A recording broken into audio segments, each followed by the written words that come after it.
To the staff at Metropolitan General, Joyce Miller was a liability. A soft-spoken nurse they'd ridiculed for 6 months because her hands trembled when Dr. Benjamin screamed in her face. They mistook her flinch for incompetence, never suspecting those same hands had performed emergency thoracotomies in the sand-choked chaos of Helmand Province while mortar rounds shook the earth.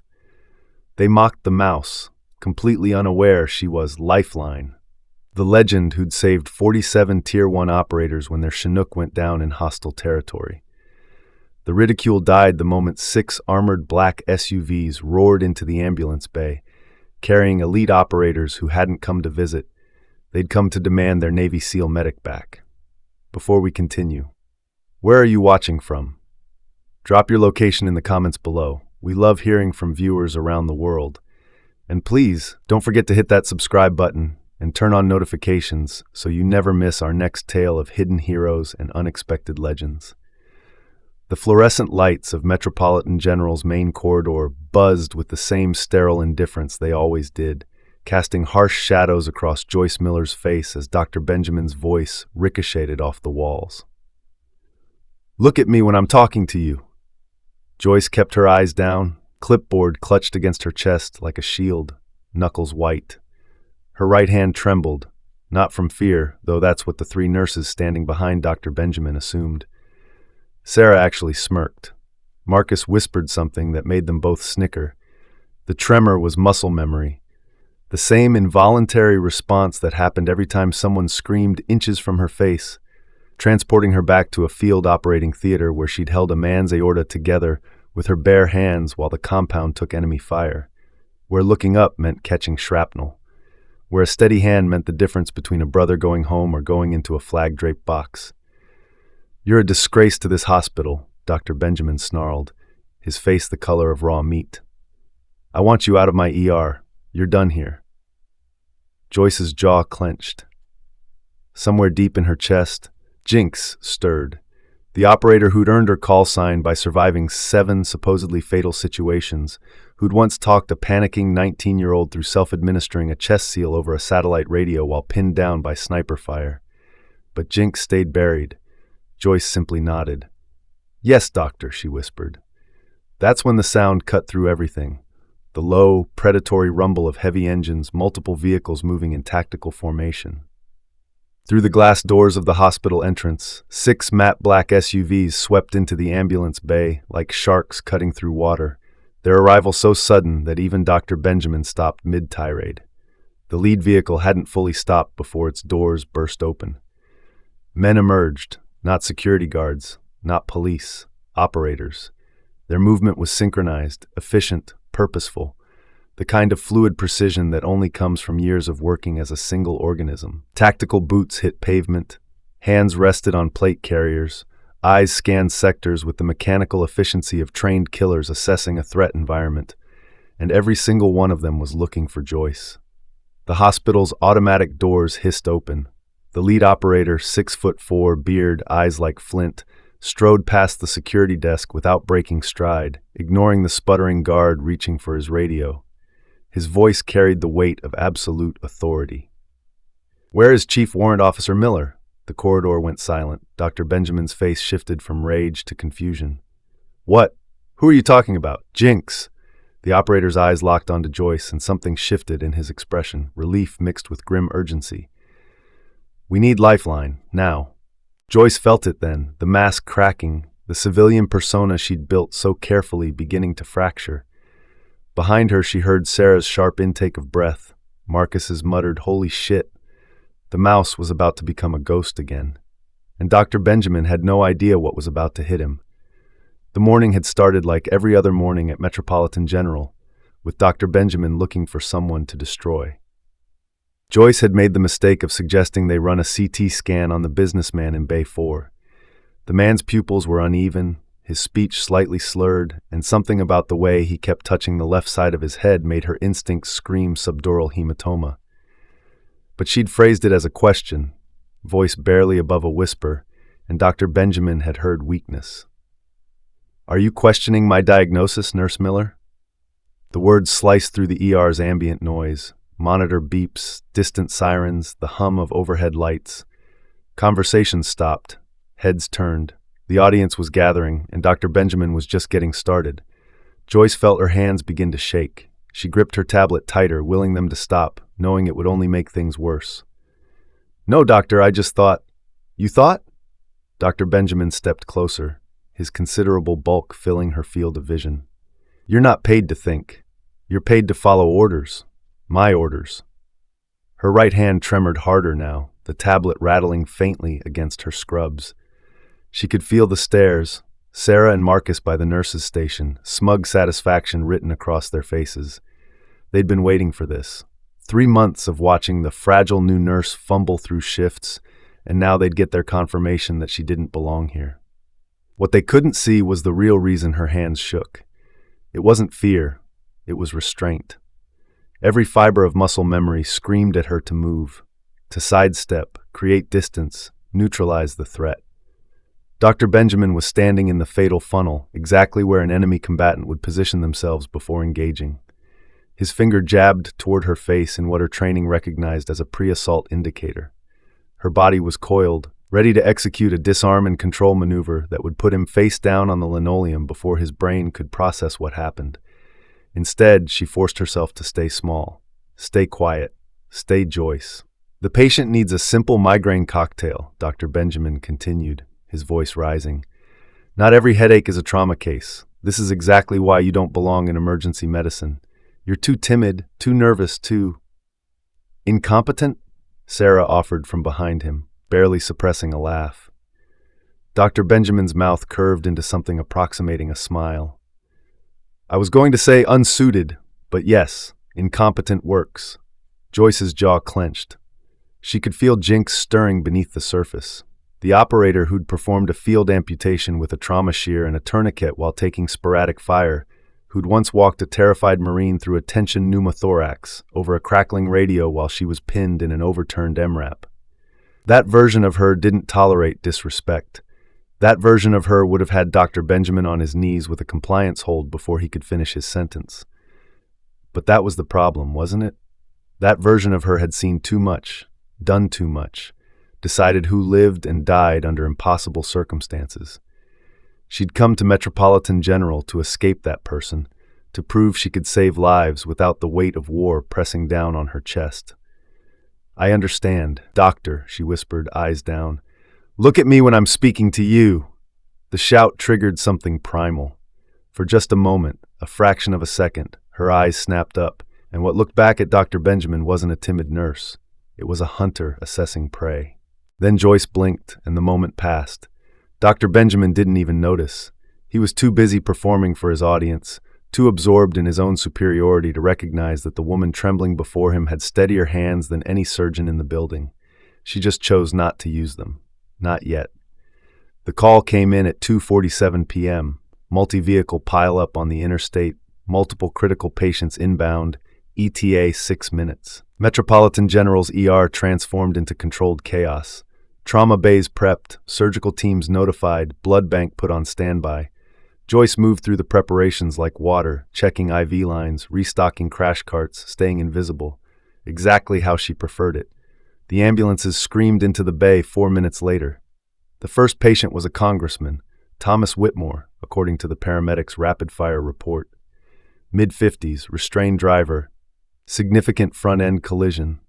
Stable vitals but complaining of abdominal pain.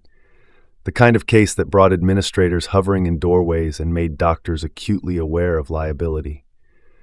Dr. Benjamin took command immediately, barking orders with the confidence of a man who believed his own press.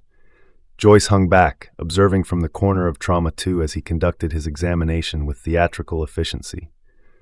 "Vitals are stable," Dr. Benjamin announced to the assembled team. "Minor contusions, probable muscular strain from the seatbelt. We'll run a basic trauma panel, keep him for observation, but I'm not seeing anything concerning here." Joyce's eyes were locked on the monitor. Heart rate climbing, 98, 102, 106. Blood pressure dropping, slowly but steadily. The congressman's skin had a faint grayish tinge that the overhead lights tried to hide. His breathing was shallow, measured, like every breath cost him something. She'd seen this before. Helmand Province, 2019. A contractor who'd survived an IED blast walked away from the wreckage talking and joking. 30 minutes later, he'd crashed. Massive internal hemorrhage from a liver laceration that had been bleeding silently into his abdominal cavity the entire time. Doctor. Joyce's voice was barely audible over the controlled chaos. His pressures dropping. Doctor. Benjamin didn't even turn around. It's within normal range, Nurse Miller. Please don't interrupt. But his heart rate is elevated due to stress and adrenaline from the accident, completely expected. He made a notation on his tablet. Someone get him 2 milligrams of morphine for the pain. We'll move him to observation once the labs come back. Joyce watched the numbers. 110 beats per minute now. Blood pressure 108/70 and falling. The congressman's hand had moved to his left shoulder. Referred pain. Textbook sign of a splenic injury. Her training was screaming at her. Every instinct honed over 4 tours telling her this man was bleeding out internally, while everyone stood around congratulating themselves on his stability. She had 2 choices: stay quiet and watch him die, or cross a line she couldn't uncross. Joyce moved before she could talk herself out of it. Her hands, those supposedly trembling, incompetent hands, were perfectly steady as she positioned herself at the congressman's side. She pressed gently on his left upper quadrant, watching his face. He winced, pupils dilating with pain he was trying to hide. Nurse Miller, what do you think you're— He has a splenic rupture, Joyce said quietly, her voice carrying a certainty that made Dr. Benjamin stop mid-sentence. He needs a fast exam and surgical consult immediately. The room went silent. Sarah's mouth actually dropped open. Marcus looked between Joyce and Dr. Benjamin like he was watching an execution. Dr. Benjamin's face turned the color of a bruise. Based on what diagnostic criteria exactly?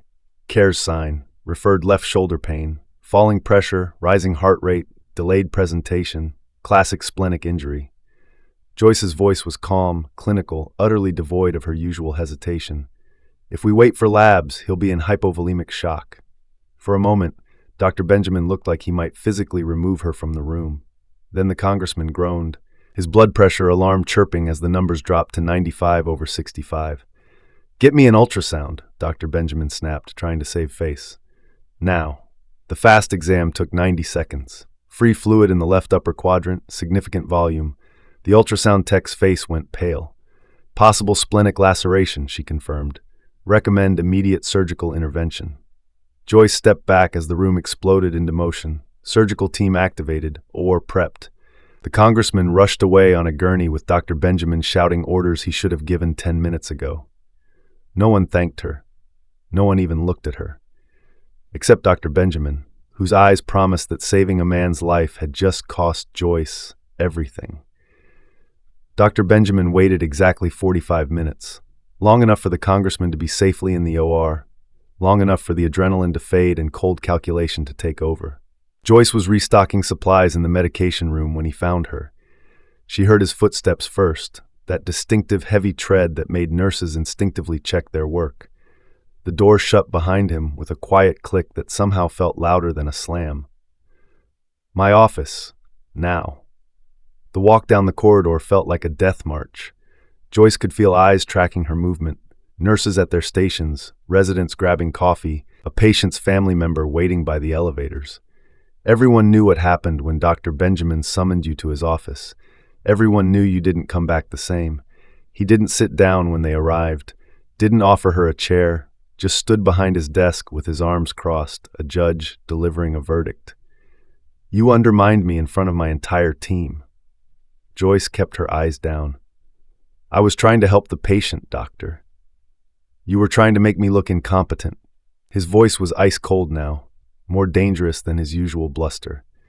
You publicly questioned my diagnosis, contradicted my treatment plan, and made me look like a fool in front of a congressman and half the ER staff. The patient had a splenic rupture, which I would have caught. The lie came out smooth, practiced. Your impulsive behavior could have caused unnecessary panic and stress. As it stands, you violated protocol, overstepped your authority, and demonstrated a fundamental lack of respect for the chain of command in this hospital. Joyce's hands were shaking again, but this time it wasn't muscle memory. It was rage. Pure, incandescent rage at a man whose ego was so fragile that saving a life was treated as an act of aggression. "I'm terminating your employment, effective immediately." Dr. Benjamin pulled a manila folder from his desk drawer. Pre-prepared, she realized. He'd been planning this since the moment she'd spoken up. "You'll surrender your badge, clear out your locker, and be escorted from the premises. Security will ensure you don't access any patient records or hospital systems." The words hit her like a physical blow. 6 months of trying to build a normal life, of proving she could be Joyce instead of Jinx, of believing she could save lives without the weight of warfare crushing her chest, gone. Erased by a man who couldn't tolerate being shown up by a woman he'd dismissed as incompetent. "Is there anything you'd like to say?" Joyce looked up, meeting his eyes for the first time. She wanted to tell him what she really was, wanted to describe the things those trembling hands had done, the lives they'd saved under conditions that would make his worst trauma look like a paper cut. Wanted to watch his face when he realized the timid mouse could break him in 6 different ways before he hit the ground. Instead, she said, "No, doctor." "Good. Security will meet you at your locker." The walk to the staff locker room felt longer than any patrol she'd ever run. Sarah and Marcus were there when she arrived, of course, practically vibrating with schadenfreude. "Heard you got canned," Sarah said, not even trying to hide her smile. "Honestly, I'm surprised you lasted this long." Marcus leaned against the wall, arms crossed. "Maybe try something less stressful next time. Retail, maybe. Somewhere your nerves won't be a liability." Joyce didn't respond. She opened her locker, number 47, the same number of operators she'd saved in that Chinook crash, and began methodically removing her belongings. Spare scrubs, a protein bar, the small photo of her team she kept hidden in the back, faces she'd never see again. "Seriously, what did you expect?" Sarah continued, emboldened by Joyce's silence. "You can barely handle Dr. Benjamin yelling at you. Emergency medicine isn't for everyone." Joyce placed her stethoscope on top of her things. The one piece of equipment she'd actually bought herself, chosen carefully, the same model she'd used downrange. It had listened to hundreds of heartbeats, some that kept going, some that didn't. "Some people just aren't cut out for this work," Marcus added. Joyce closed her locker with a soft click. She picked up her box of belongings, turned toward the exit, and for just a moment, a fraction of a second, she let them see something real in her eyes. Both of them took an involuntary step back. Then Joyce walked past them without a word, leaving behind the wreckage of a life she'd tried so desperately to build. Outside, she could hear sirens approaching.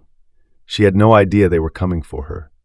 Joyce made it as far as the main corridor before the sound reached her. A deep, resonant rumble that didn't belong in a hospital parking lot. Multiple engines, heavy vehicles, moving fast. Her body recognized it before her mind did. The box of belongings slipped from her hands, forgotten, as every nerve ending went on high alert. That wasn't ambulances, wasn't police. The pitch was wrong, the rhythm too synchronized, too deliberate. That was tactical. Through the floor-to-ceiling windows of the main entrance, she watched them arrive. 6 matte black SUVs swept into the ambulance bay in perfect formation, their movements coordinated with the precision of a military convoy entering hostile territory. They didn't slow for speed bumps, didn't pause at the drop-off zone.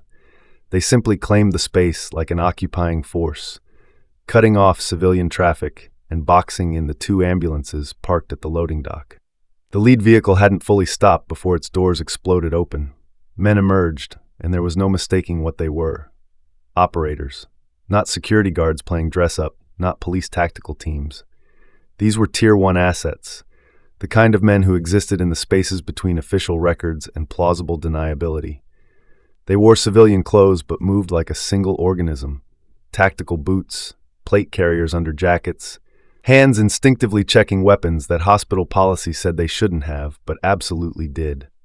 Their eyes swept sectors with mechanical efficiency, clearing angles, identifying threats, establishing fields of fire. The hospital's automatic doors hissed open.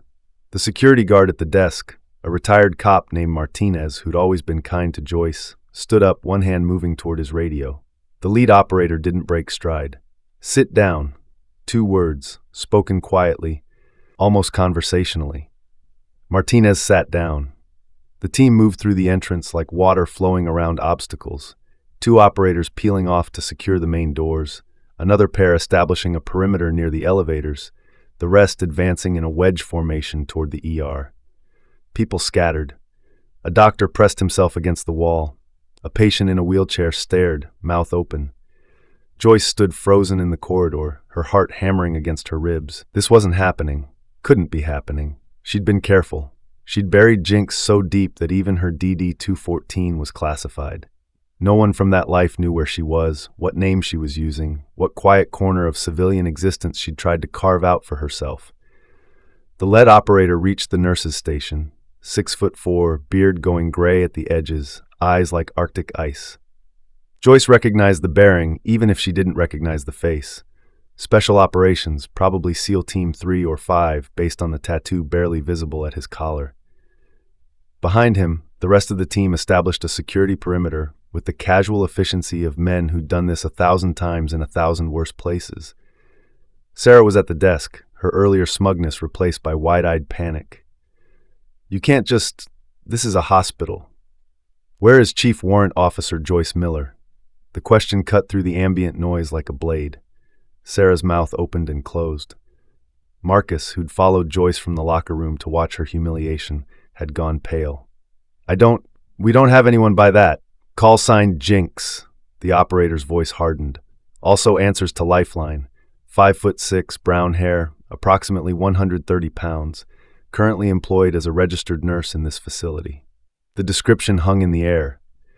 Joyce felt a dozen pairs of eyes swivel toward her.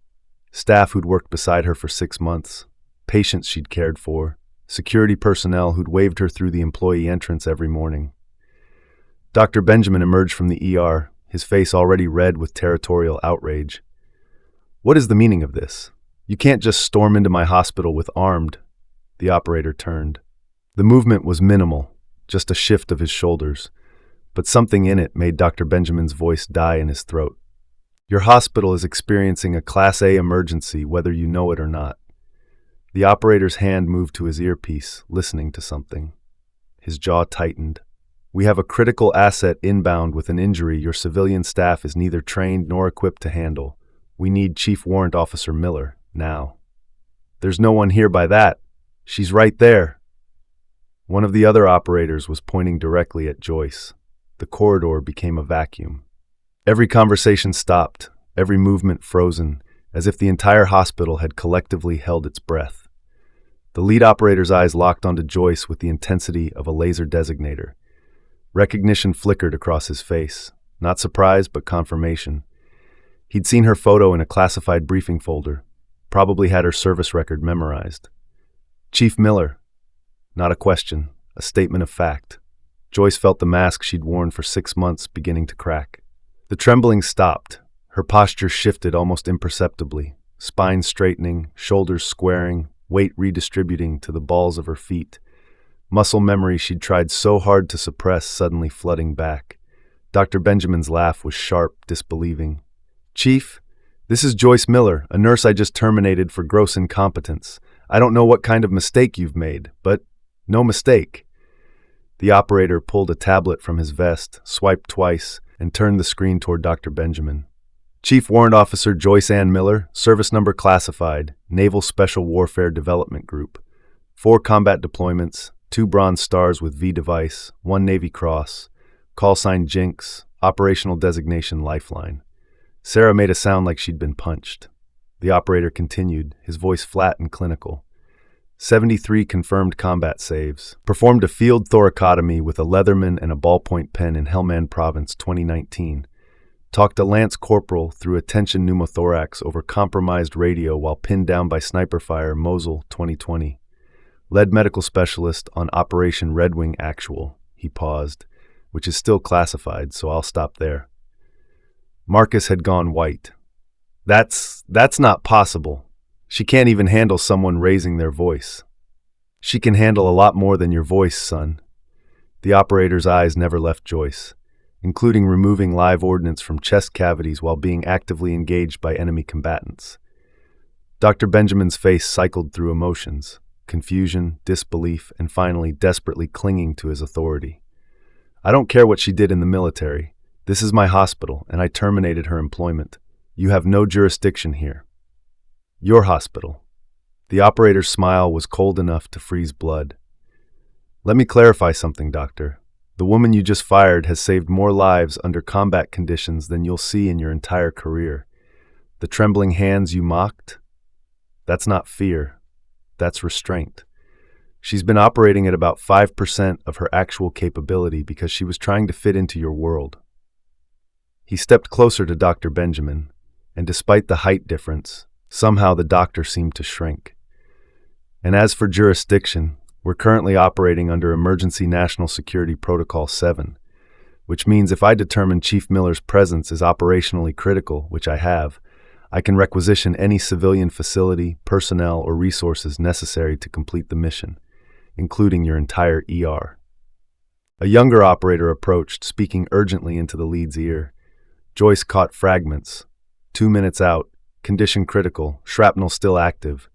The lead operator's jaw tightened. He turned back to Joyce, and when he spoke, the military formality dropped away, replaced by something raw and desperate.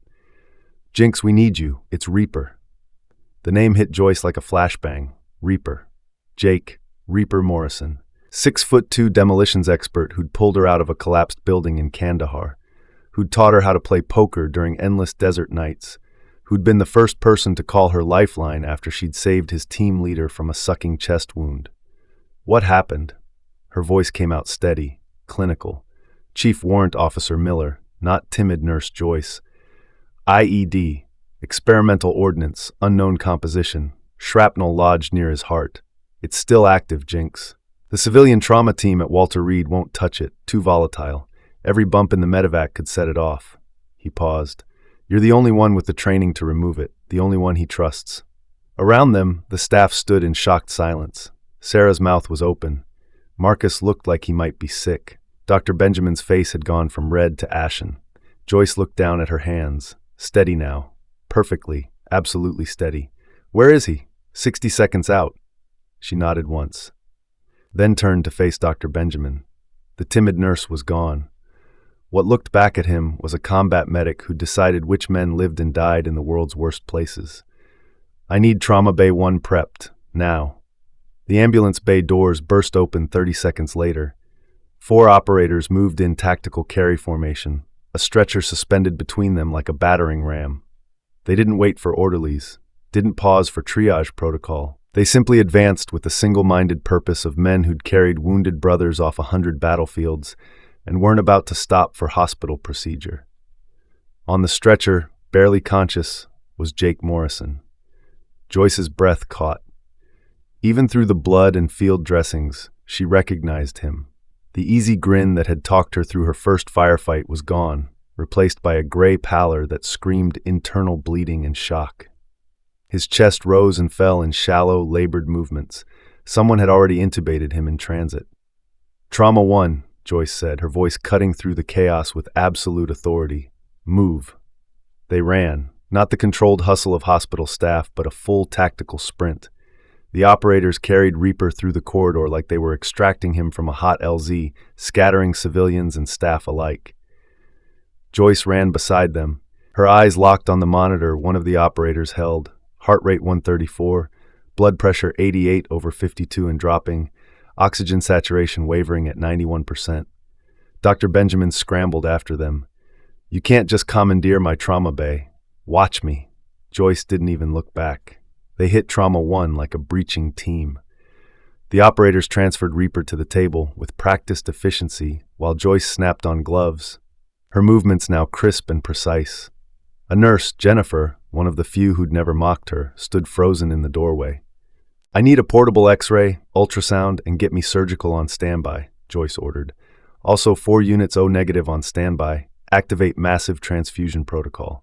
Jennifer didn't move, still processing the transformation from timid Joyce to whoever this was. "Now, Jennifer," the nurse bolted. The lead operator moved beside Joyce, pulling up imaging on his tablet. This was taken 20 minutes ago in the medevac. He swiped through X-rays that made Joyce's blood run cold. There, lodged between Reaper's 4th and 5th ribs, millimeters from his pericardium, was a piece of shrapnel, roughly the size of a .50 caliber round.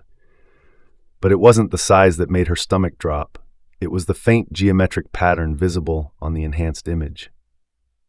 "That's not standard ordnance," Joyce said quietly. "No, it's experimental. Something the Russians have been field testing in Syria. Micro-detonator embedded in the fragment. Designed to explode on extraction, or if it detects certain vibrations." The operator's voice was grim. "Walter Reed's best surgeon took one look and said it was a suicide mission. Said any attempt to remove it could trigger detonation." "So you brought him here?" "We brought him to you." He met her eyes. "You removed a live grenade fragment from Kozak's femoral artery in Mosul. Talked snake through diffusing his own chest cavity after he took shrapnel from a pressure plate IED. If anyone can do this, it's you." Joyce looked down at Reaper. His eyes flickered open, unfocused and dilated from pain medication, but he found her face. His lips moved behind the intubation tube. "Jinx." The word was barely a breath, but she heard it. Dr. Benjamin had pushed his way into the trauma bay, his face still red with indignation. "This is absolutely unacceptable. I don't care what emergency protocols you think you're operating under. This patient needs to be transferred to a facility equipped for—" "Shut up." Joyce didn't raise her voice. Didn't need to. The words carried the weight of 4 combat deployments and 73 saves. "That man on the table is Jake Morrison. He saved my life in Kandahar when a building collapsed on top of me. Carried me 3 clicks through enemy territory with a bullet in his shoulder."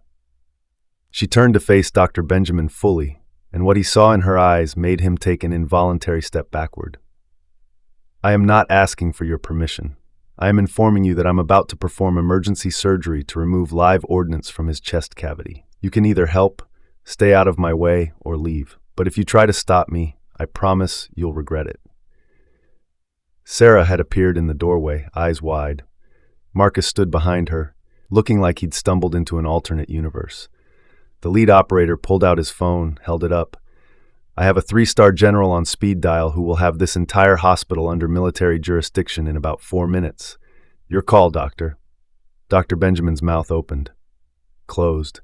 His authority, his control, his entire carefully constructed hierarchy, all of it meaningless in the face of what was happening. Reaper's monitor alarmed. Blood pressure dropping, 82/48. Joyce's decision was already made. "Someone get me a surgical kit. We're going in." Joyce didn't ask for the surgical suite. She took it. "Clear OR2, she commanded, striding toward the surgical wing with the lead operator flanking her like a bodyguard. "I need it locked down, access restricted to essential personnel only.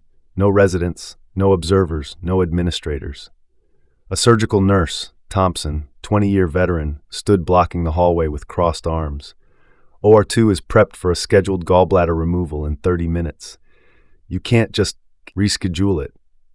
Joyce didn't break stride. "Unless you think an elective cholecystectomy takes priority over a Navy SEAL with live ordnance in his chest." Thompson's arms dropped. Behind them, Reaper was being wheeled at a near run, the operators maintaining security positions around the gurney like they were moving a high-value target through hostile territory. Hospital staff pressed against walls, some pulling out phones before the operator's hard stares made them reconsider. Dr. Benjamin was practically jogging to keep up, his face cycling between outrage and something that looked disturbingly like fear. "Nurse Miller, you are not authorized to commandeer hospital resources." Joyce stopped so abruptly he nearly collided with her. When she turned, her eyes held all the warmth of a rifle barrel. "It's Chief Warrant Officer Miller, and I'm not asking for authorization." She glanced at the lead operator. "Commander?" He held up his phone, screen facing Dr. Benjamin. "Vice Admiral Hendricks, Joint Special Operations Command. Would you like to explain to him why you're interfering with a classified medical operation?" The phone's speaker crackled. "Who the hell is stalling my medic?" Dr. Benjamin went pale. Joyce was already moving. They hit the surgical wing at full speed, and she began barking orders with the precision of someone who'd coordinated battlefield trauma under mortar fire. "Jennifer, I need you scrubbed and assisting. Thompson, you're on instruments. I want a cardiothoracic tray, vascular clamp set, and get me whoever your best anesthesiologist is." She pointed at Marcus, who'd followed like a ghost. "You, Find me Dr. Yuki Sato from cardiothoracic. Tell her it's a penetrating chest trauma with foreign body near the pericardium. She'll understand. Marcus didn't move, still stunned. Move! God damn it. He ran. The operators transferred Reaper into OR2 with military efficiency. One of them, younger, couldn't be more than 25, stood at the head of the table, his hand on Reaper's shoulder. His eyes were wet. Chief Miller. His voice cracked. He's gonna make it, right? Joyce met his gaze and saw herself 5 years ago. Young, terrified, watching brothers bleed out in the sand because she wasn't fast enough, wasn't good enough. I didn't earn the call sign Lifeline by letting my people die, she said quietly. He's going home, I promise you. The operator nodded, swallowed hard, then stepped back to let her work. Dr. Sato arrived in under 2 minutes, already in scrubs. She took one look at the X-ray and whistled low. That's sitting on his pericardium. One wrong move. I know. Joyce was scrubbing in, her movements automatic. 6 months of suppressing her training evaporated like morning fog. I've done this before. Not with experimental ordnance, but close enough. You've removed live explosives from a chest cavity? Mosul, 2020. Grenade fragment lodged in a subclavian artery. Patient survived. Joyce didn't mention the 3 hours of surgery in a barely lit field hospital while mortars impacted 200 meters away. I'll need your hands if this gets complicated. Can you work with active ordnance in the field? Dr. Sato grinned, the kind of grin that said she'd been bored with routine procedures. Try me. Dr. Benjamin pushed into the scrub room, still clinging to the wreckage of his authority. I'm calling hospital administration. This is completely outside protocol. Joyce turned from the sink, water dripping from her forearms. The transformation was complete. No trembling, no hesitation, no trace of the timid mouse he'd spent 6 months belittling. Dr. Benjamin, I'm going to say this once. Her voice was surgical steel. You are not qualified for this operation. You are not cleared for this operation. And based on the fact that you missed a splenic rupture this morning, I wouldn't trust you to assist even if you were. The scrub room went silent. Now get the fuck out of my OR before I have these gentlemen remove you. 2 operators had appeared in the doorway. Neither was smiling. Dr. Benjamin opened his mouth, closed it. His face went through every shade of red before finally settling on a defeated gray. Without another word, he turned and walked out. Joyce dried her hands and pulled on surgical gloves with a snap. Let's save a life. The hospital-wide announcement crackled through the speakers at 4:17 p.m. Code Black. All personnel, Code Black. This is not a drill. Bomb threat protocol. The entire facility locked down, exterior doors secured, elevators frozen, all non-essential personnel evacuated to safe zones. What the announcement didn't say was that the bomb wasn't a threat. It was already inside, lodged millimeters from a man's heart. In OR2, Joyce stood over Reaper's open chest cavity, her hands steady as bedrock. The initial incision had been textbook. A lateral thoracotomy between the 4th and 5th ribs, spreading the intercostal muscles with practiced efficiency. Dr. Sato worked opposite her, retracting tissue, her eyes wide but focused. Jennifer assisted with suction, keeping the field clear. But now, with Reaper's chest open and his heart exposed beneath the thin membrane of the pericardium, Joyce could see exactly what they were dealing with. The shrapnel was worse than the X-rays suggested. The fragment had entered at an angle, burrowing through muscle and grazing the pericardium before lodging against the heart's protective sac. Around it, tissue was already inflamed, angry red against the pale pink of healthy anatomy. And there, visible under magnification, was the micro-detonator the operator had warned her about. A tiny circuit board embedded in the metal, probably rigged to detonate on movement or vibration. Talk to me, Chief. Dr. Sato's voice was steady, but Joyce could hear the tension underneath. The fragments positioned against the pericardium. Any traditional extraction would require manipulation that could trigger the detonator. Joyce's mind was racing through scenarios, overlaying current anatomy with memories of field operations. I need to stabilize it before we attempt removal. How? Battlefield technique. Something we developed in Mosul for IED fragments. Joyce glanced at Jennifer. I need a 10cc syringe, saline, and get me the coldest ice packs you have in the facility. Jennifer looked confused, but moved quickly.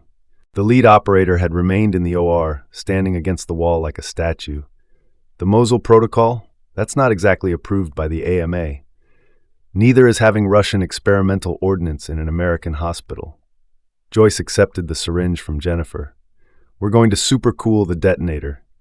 Drop its temperature enough that the circuit becomes sluggish, less responsive to movement. She injected saline around the fragment with microscopic precision, creating a fluid barrier. Then, using forceps, she positioned ice packs against the external chest wall, creating a cold transfer point. Temperature dropping, Dr. Sato read from the thermal monitor they'd rigged. Fragment reading 34 degrees Celsius, 32, 30. Joyce watched the detonator's LED, a tiny green light that pulsed with Reaper's heartbeat. As the temperature dropped, the pulse slowed, became irregular. That's our window. Sato, I need you to stabilize the pericardium. Don't let it move even a millimeter. On it. Joyce switched to microforceps, the kind used for delicate vascular work. Her hands, those supposedly incompetent, trembling hands, moved with the precision of a watchmaker. She gripped the fragment's leading edge, the part furthest from the detonator, applying traction, 1 millimeter. The LED flickered. Everyone in the OR held their breath. Joyce paused, letting the fragment settle, then applied pressure again, another millimeter. The shrapnel was moving, sliding free from the tissue that had gripped it. Outside, she could hear the muffled chaos of Code Black. Security sweeping floors, patients being moved to safe zones, the hospital holding its collective breath. 3 millimeters clear, Dr. Sato reported. You're almost past the pericardium. Reaper's heart continued its steady rhythm, unaware that death was being extracted millimeter by millimeter from its doorstep. Joyce focused until the world narrowed to just the fragment, her forceps, and the infinitesimal movements required to thread the needle between life and explosive death. 5 millimeters, clear of the pericardium. Joyce allowed herself one controlled breath. The hardest part was done. Now she just needed to extract it without jarring the detonator. She adjusted her grip, began the final pull. The LED flashed red. Temperature's rising, Jennifer said, her voice tight. Ice packs are losing effectiveness. I see it. Joyce couldn't pause. She had maybe 10 seconds before the circuit warmed enough to become fully active again. Her hands moved faster, guided by muscle memory from 100 high-pressure surgeries where hesitation meant death. The fragment slid free. Joyce lifted it clear of the chest cavity, transferred it to a specialized containment vessel. One of the operators held ready. The LED pulsed red, angry, a heartbeat away from detonation. The operator sealed the container and ran from the OR like he was carrying a live grenade. Because he was. In the sudden silence, Reaper's heart beat steady and strong, finally free of the death that had been sleeping against it. Joyce looked at the monitor, blood pressure stabilizing, oxygen saturation climbing back to normal ranges. She met Dr. Sato's eyes across the table. Let's close him up and get him home. The code black lifted at 6:43 p.m., 90 minutes after Reaper was wheeled into recovery with a steady pulse and clear lungs. Joyce found Dr. Benjamin in his office, staring at termination paperwork that had become meaningless the moment 6 black SUVs rolled into his parking lot. He looked up when she entered, and something flickered across his face. Not quite shame, but close enough to taste it. She didn't say anything. Just placed her stethoscope on his desk, the one she'd carried through 4 deployments, the one that had listened to hearts that should have stopped but didn't because she refused to let them. I was wrong, Dr. Benjamin said quietly. The words seemed to physically pain him. About you. About everything. Joyce studied him for a moment. 6 months ago she would have wanted this. The apology, the recognition, the validation. Now it just felt hollow. You weren't wrong about everything, she said finally. I was hiding, pretending to be something I'm not because I thought being Jinx meant I'd failed at being human. She touched the stethoscope one last time. But you were wrong about my hands. They never trembled from fear. They trembled from restraint. She turned to leave, then paused at the door. The congressman you almost killed this morning? He's going to be fine. Dr. Sato says another 10 minutes and he would have bled out. Joyce met his eyes. I didn't save his life to embarrass you. I saved it because that's what these hands do. That's all they've ever done. The hallway outside was lined with staff. Not mocking now, not scoffing, just watching as Chief Warrant Officer Joyce Miller walked past them one final time. Sarah stood near the nurse's station, her earlier contempt replaced by something that looked like awe mixed with humiliation. Marcus wouldn't meet her eyes. Jennifer stepped forward, blocking Joyce's path. For a moment, neither spoke. Then the nurse pulled her into a fierce hug. "You're a goddamn superhero," Jennifer whispered. "Don't you dare forget that." Joyce hugged her back. "Take care of them, even the ones who don't deserve it." The main entrance opened before she reached it. The lead operator stood in the doorway, backlit by the setting sun, the 6 black SUVs still idling in formation behind him. "Chief Miller?" He handed her a tablet. On the screen was an official Naval Special Warfare Command directive, signed by a vice admiral whose name was partially redacted. "You're being reassigned, effective immediately." Joyce scanned the document, her chest tightened. Naval Special Warfare Medical Training Center. Lead instructor, Advanced Tactical Medicine. She looked up. "They want me to train the next generation?" "They want you to build the program. Full autonomy. Your curriculum, your standards, your team." The operator's expression softened slightly. "No more hiding, Jinx. No more pretending those hands are anything but what they are, the best we've got." Through the glass doors, Joyce could see Reaper being loaded into one of the SUVs, conscious now, giving her a weak thumbs up. The young operator who'd asked if Reaper would make it stood beside him, grinning through tears. 74 confirmed saves now. Joyce took a breath, feeling the weight of 6 months of self-imposed exile lifting from her shoulders. She'd tried to be Joyce, the quiet nurse. Tried to prove she could save lives without the weight of warfare, without the title, without the legend. But maybe that was the wrong question. Maybe the question wasn't whether she could stop being Jinx. Maybe it was whether Jinx could finally stop running from who she'd always been. "When do we leave?" she asked. "Now." The operator gestured toward the SUVs. "Unless you need to grab anything." Joyce thought about her apartment. The carefully neutral furniture, the walls without photos, the life she'd constructed as camouflage. There was nothing there she needed. Nothing there that was real. "I'm good." They walked together through the automatic doors. The late afternoon sun painted the parking lot gold.